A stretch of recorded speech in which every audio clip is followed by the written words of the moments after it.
So hello everyone, welcome back to the channel, welcome back to another video. Guys, आज का video जो काफी basic और काफी इन्फॉर्मेटिव रहने वाला है। एंड आज के वीडियो में मैं आपको बताने वाला हूँ कि petrol combustion engine, 4 stroke petrol combustion engine के वर्किंग प्रिंसिपल क्या होते हैं, कैसे काम करता है, क्या क्या कंपोनेंट्स रहते हैं। सो जो बेसिक फंडामेंटल्स है आज हम वो क्लियर करेंगे। सो गाइस, अभी सबसे पहले आ जाते हैं कुछ बेसिक कंपोनेंट्स में। वैसे तो इंजन में काफी सारे कंपोनेंट्स रहते हैं, पर हम लोग जो है बेसिक इन्हीं कंपोनेंट्स के बारे में अभी डिस्कस करेंगे। पहला नंबर पे आता है सिलेंडर, जिसमें सारा कंबशन प्रोसेस होता है। एंड हमारा कंबशन इंजन में कंबशन होता है, उससे कैसे मैकेनिकल एनर्जी हम लोग प्रोड्यूस करते हैं वो हम आगे इस वीडियो में देखेंगे। एंड फिर आते हैं हमारे piston rod, then crankshaft. Piston का काम है सिलेंडर में ऊपर नीचे मूव करना।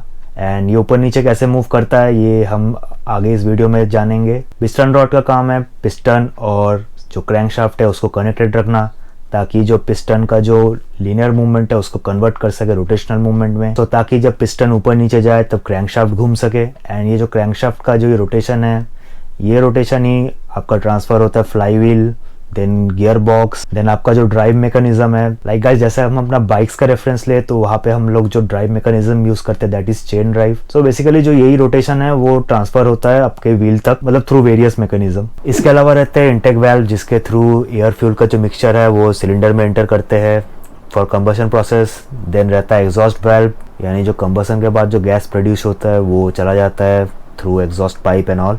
इंटेक वाल्व और एग्जॉस्ट वाल्व का काम है खुलना और बंद होना। इंटेक वाल्व को जो है हम तब खोलते हैं जब हमें कंबशन के लिए एयर फ्यूल मिक्सचर चाहिए होता है सिलेंडर में। एंड एग्जॉस्ट वाल्व को हम तब खोलते हैं जब हमें एग्जॉस्ट गैसेस को बाहर भेजना होता है। और ये जो खोलने बंद करने का प्रोसेस है ये कंट्रोल करता है कैमशाफ्ट, जो कि वंस अगेन कनेक्टेड रहता है फ्लाई व्हील से या फिर अपना जो क्रैंकशाफ्ट है उससे through timing chain. So guys, इसके बाद अगला जो कंपोनेंट है दैट्स वेरी इंपॉर्टेंट, क्योंकि इसके बिना आप कंबशन इंजन में कंबशन ही नहीं कर पाओगे। सो अगला आता है हमारा स्पार्क प्लग। एंड कुछ ऐसा दिखता है। बेसिकली स्पार्क प्लग का काम है हमारे जो कंबशन चेम्बर है उसके अंदर स्पार्किंग करना, जिसके वजह से फ्लेम प्रोड्यूस हो पाए। एंड इसके अंदर बेसिकली 2 इलेक्ट्रोड्स रहते हैं।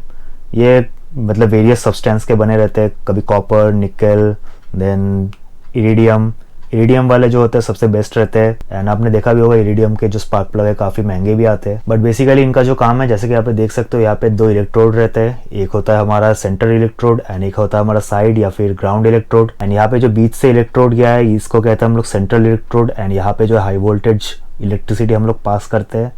एंड जो ग्राउंड इलेक्ट्रोड है, एंड जो साइड में आप एल शेप का जो देख रहे हो इसको कहते हैं ग्राउंड इलेक्ट्रोड। ये जो है ये ग्राउंड से कनेक्टेड रहता है। एंड जब हाई वोल्टेज इलेक्ट्रिसिटी हमारे सेंट्रल इलेक्ट्रोड में आता है तब यहाँ पे जो आप गैप देख रहे हो जो दोनों इलेक्ट्रोड के बीच में, यहाँ पे स्पार्किंग प्रोड्यूस होता है। गाइस, इसकी जो प्लेसमेंट रहती है वो कुछ ऐसे रहती है कि जो कंबशन चेम्बर है उसके अंदर जो इलेक्ट्रोड दोनों एक्सपोज रहते हैं, यानी कि जो एयर एंड फ्यूल का जो मिक्सचर है वो इनके साथ कांटेक्ट में रहता है। सो दोनों इलेक्ट्रोड्स के बीच में जब स्पार्किंग होता है तब ऑल्सो वहाँ पे एयर फ्यूल के मॉलिक्यूल्स भी प्रेजेंट रहते हैं जो कि जल जाते हैं उस वक्त, एंड जिसके वजह से कंबशन यानी कि फ्लेम क्रिएट होता है। So basically this thing is responsible for combustion process inside your combustion chamber. So guys, शुरू करने से पहले आप लोगों को कुछ बेसिक टर्म्स से इंट्रोड्यूस करवा देते हैं, like TDC, BDC, bore, stroke, ये सब चीजें जो आप लोगों को पहले जान लेना चाहिए कि क्या होते हैं ये सब। सो गाइस, टीडीसी यानी कि टॉप डेड सेंटर, यानी कि जैसे कि मैंने कहा पिस्टन का काम है ऊपर नीचे मूव करना सिलेंडर में।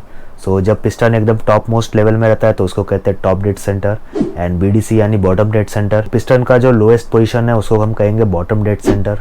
एंड नेक्स्ट अभी हम समझेंगे बोर एंड स्ट्रोक क्या होता है। बोर आपने कई जगह पे देखा हो, कभी कभी इंजन के स्पेसिफिकेशन में बोर इनटू स्ट्रोक ऐसा लिखा रहता है। एंड हम लोग जो 4 स्ट्रोक 2 स्ट्रोक ये बोलते हैं तो स्ट्रोक का मतलब क्या होता है अभी हम लोग जानेंगे। सो गाइस, बोर मतलब बेसिकली जो डायमीटर होता है सिलेंडर का, जो डायमीटर उसको हम कहते हैं बोर। एंड स्ट्रोक यानी कि जो टीडीसी और बीडीसी के बीच में जो लेंथ है उसको हम कहते हैं स्ट्रोक। एंड इंजन स्ट्रोक से हम लोग मीन करते हैं कि कितनी बार पिस्टन जो है बीडीसी और टीडीसी के बीच में ट्रैवल कर रहा है, यानी कि एक बार बीडीसी से टीडीसी तक गया तो वो होता है एक स्ट्रोक, और एक बार अगर टीडीसी से बीडीसी तक गया उसको बोलेंगे एक और स्ट्रोक। एंड जो अपना 4 स्ट्रोक इंजन होता है उसमें ऐसे 4 स्ट्रोक लगते हैं तब जाके एक कंबशन साइकिल कंप्लीट होता है। सो कंबशन साइकिल में क्या क्या स्ट्रोक्स है वो अभी हम देखेंगे। सो गाइस, पहला तो होता है इनटेक स्ट्रोक। इसमें जो है आपका जो इंटेक वाल्व होता है वो खुलता है, उससे जो एयर फ्यूल का मिक्सचर आपके सिलेंडर के अंदर आता है फॉर कंबशन प्रोसेस। और इस वक्त जो है पिस्टन टीडीसी से बीडीसी यानी टॉप टू बॉटम जाता है, जिसके वजह से सक्शन क्रिएट होता है एंड ज्यादा से ज्यादा जो है एयर फ्यूल का मिक्सचर अंदर आता है। उसके बाद जो दूसरा स्ट्रोक होता है वो है कंप्रेशन स्ट्रोक। इसमें जो है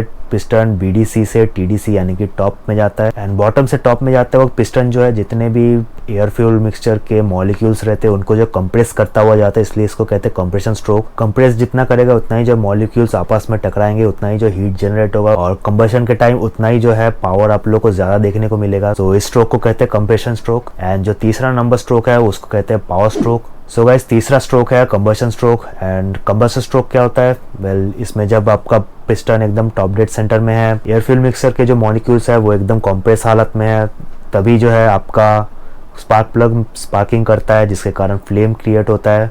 वो फ्लेम जो है एक्सपैंड होता है और पिस्टन को जो है टॉप डेड सेंटर से नीचे की तरफ यानी कि बॉटम डेड सेंटर में ढकेलता है एंड इसी स्ट्रोक में जो है सारा पावर प्रोड्यूस होता है। सो इसीलिए इसको कहते हैं power stroke.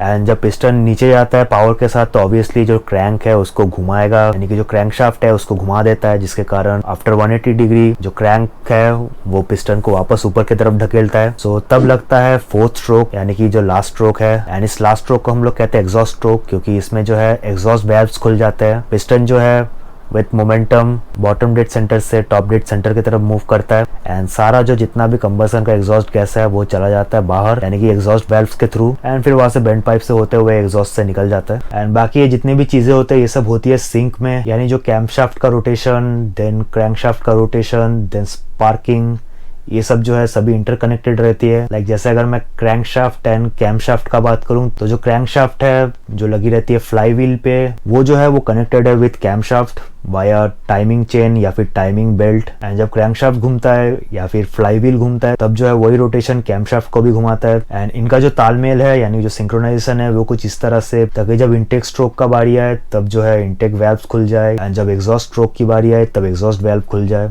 And same for sparking of spark plug. And अगर स्पार्क प्लग और इलेक्ट्रिकल कंपोनेंट के बारे में डिटेल्स में बताने का तो उसके लिए एक डिटेल अलग से वीडियो बन जाएगा। So guys, this is how petrol combustion 4 stroke engine works and कैसे कंबशन से होने वाले जो थर्मल एनर्जी या फिर जो हीट एनर्जी है उसको हम लोग कन्वर्ट करते हैं मैकेनिकल एनर्जी में। वो आई होप आप लोग को समझ में आ गया होगा। एंड यही था बेसिक प्रिंसिपल हाउ है पेट्रोल कंबशन इंजन या 4 स्ट्रोक इंजन वर्क्स। एंड वैसे ये काफी बेसिक सा वीडियो था एंड इसको बनाने का पर्पज ही मेरा यही था कि बार बार जो है ये सब बेसिक चीजें मुझे रिपीट ना करनी पड़े, ताकि आपका भी टाइम बचे एंड इस सीरीज में आगे आने वाले वीडियोस में मुझे ये चीज बार बार एक्सप्लेन ना करनी पड़े, ताकि वीडियो का लेंथ जो है छोटा हो एंड आप लोगों को भी देखने में मजा आए। बाकी अभी तक मैंने सीरीज का कोई नाम सोचा नहीं है, तो आप लोग मुझे कमेंट में जरूर बताओ कि क्या नाम रखना चाहिए। वेल, यहाँ पे मैं आपके लिए सारे नॉलेजेबल कंटेंट्स लाता रहूंगा ऐसे ही। वेल, इससे भी ज्यादा नॉलेजेबल एंड इससे भी ज्यादा इंटरेस्टिंग कंटेंट्स इस सीरीज में आने वाले हैं। एंड जो पहला वीडियो आप लोगों ने अगर नहीं देखा जिसमें मैंने आप लोगों को बताया था कि क्यों निंजा H2R की कंप्रेशन रेशियो